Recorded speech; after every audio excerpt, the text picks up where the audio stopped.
नमस्कार, स्वागत है आपका यूट्यूब चैनल डूंगर जाल क्लासेस में। आज की डेट है 15 मई 2020 और शुरुआत करते हैं करंट अफेयर्स के साथ।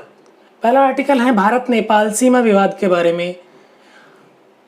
देखो, पहले हम विवाद के बारे में जान लेते हैं, उसके बाद अभी क्या स्थिति हुई है, अभी क्या कारण रहा है इसका चर्चा में रहने का, वो जानेंगे। कि भारत और नेपाल के बीच जो विवादित क्षेत्र हैं वे हैं लिपू लेक, लिम्पियाधुरा और काला पानी। ये तीन क्षेत्र क्या है कि काली नदी के पूर्व में पड़ते हैं।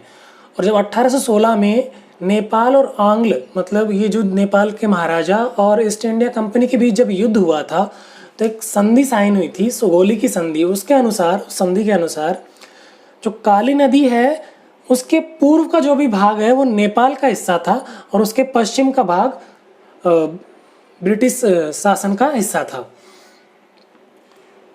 तो हुआ क्या है कि हाल ही में सीमा सड़क संगठन ने ये जो काला पानी क्षेत्र है इसमें सड़क का निर्माण किया लिपू लेक दर्रे को जोड़ने के लिए। धारूचूला नाम की एक जगह है उत्तराखंड में, वहाँ से, ताकि जो कैलाश मानसरोवर के यात्री हैं वो वाहनों के द्वारा जा सके। तो उससे क्या है कि करीब 3 दिन का जो टाइम है वो कम हो जाएगा, यात्रा का समय।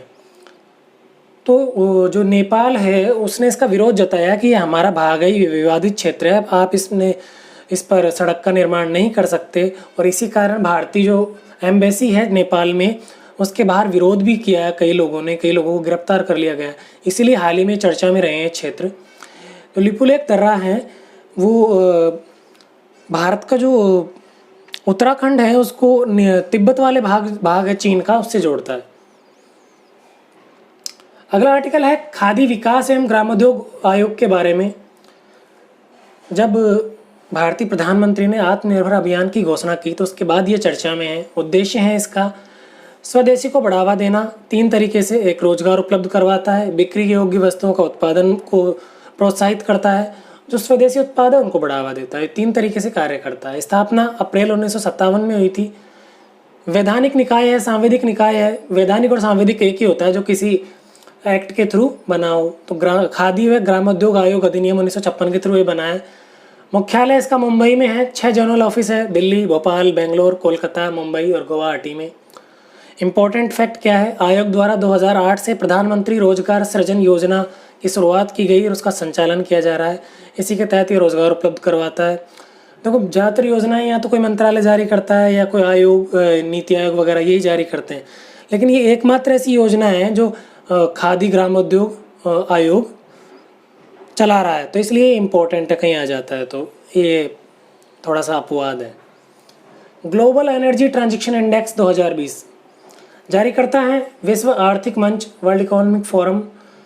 उद्देश्य क्या है इस इंडेक्स को जारी करने का कि ऊर्जा मांग को स्वच्छ ऊर्जा से पूरा करने के जो प्रयास कर रहे हैं जो लोग, उनकी रैंकिंग कि कौन कितना अपनी ऊर्जा को स्वच्छ ऊर्जा में कन्वर्ट कर रहा है, कितना ट्रांसफॉर्मेशन है, तो उसको ये इंडिकेट करता है। तो भारत की स्थिति क्या है, 74/115, 115 देशों में से 74वें स्थान पर है।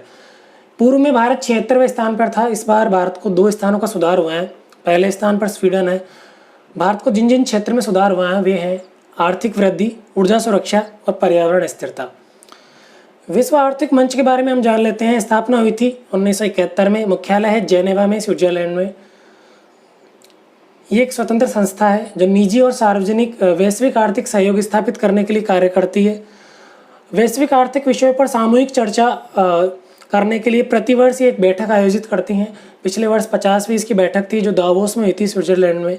बहुत चर्चित रही थी, भारतीय प्रधानमंत्री ने उसमें भाग लिया था। अगला आर्टिकल है साल वन कछुआ के बारे में। भारतीय वन्यजीव संस्थान देहरादून ने एक रिपोर्ट जारी की है हाल ही में। उसके अनुसार ये जो कछुए हैं इनका 90% भाग संरक्षित क्षेत्र से बाहर है। संरक्षित क्षेत्र जो भी, जैसे कोई वन है, कोई अभ्यारण्य है, तो वो जो संरक्षित क्षेत्र है उससे बाहर है इनका लगभग 90% आबादी। इस रिपोर्ट में बांग्लादेश, नेपाल और भूटान को भी सम्मिलित किया गया है। अधिकांशतः पूर्वोत्तर भाग में ये झूम कृषि वाला जो क्षेत्र है उसमें पाए जाते हैं। दक्षिण और जो दक्षिण पूर्व एशिया है उसमें मुख्य रूप से पाया जाता है कछुआ। IUCN की रेड लिस्ट में गंभीर रूप से जो संकटग्रस्त श्रेणी है उसमें शामिल है। उसका कारण क्या है, ये संकटग्रस्त क्यों है गंभीर रूप से? इनका शिकार किया जाता है, किस लिए किया जाता है?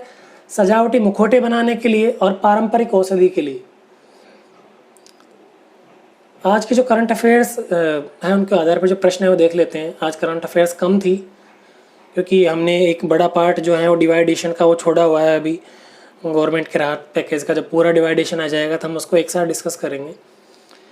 पहला प्रश्न है, लिपुलेख तर्रा क्षेत्र के संदर्भ में निम्नलिखित कथनों पर विचार करें। यह भारत व चीन के मध्य विवादित है। दूसरा है, यह काली नदी के पूर्वी भाग में स्थित है। तीसरा है, यह उत्तराखंड को चीन के तिब्बत से जोड़ता है। चौथा कथन है, यह दर्रा कैलाश मानसरोवर यात्रा हेतु प्रयोग होता है। सही कथन बताने हैं 1, 2 व 3, 2, 3 व 4, 1, 3 व 4 डी सभी।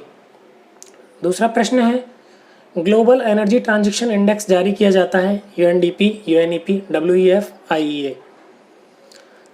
तो कन्फ्यूज़न हो सकता है, IEA भी एनर्जी के क्षेत्र में कार्य करती है, इंटरनेशनल एनर्जी एजेंसी है। इसके बारे में हमने पहले एक दिन डिस्कस भी किया था। साल वन कछुआ के बारे में निम्नलिखित कथनों पर विचार करें।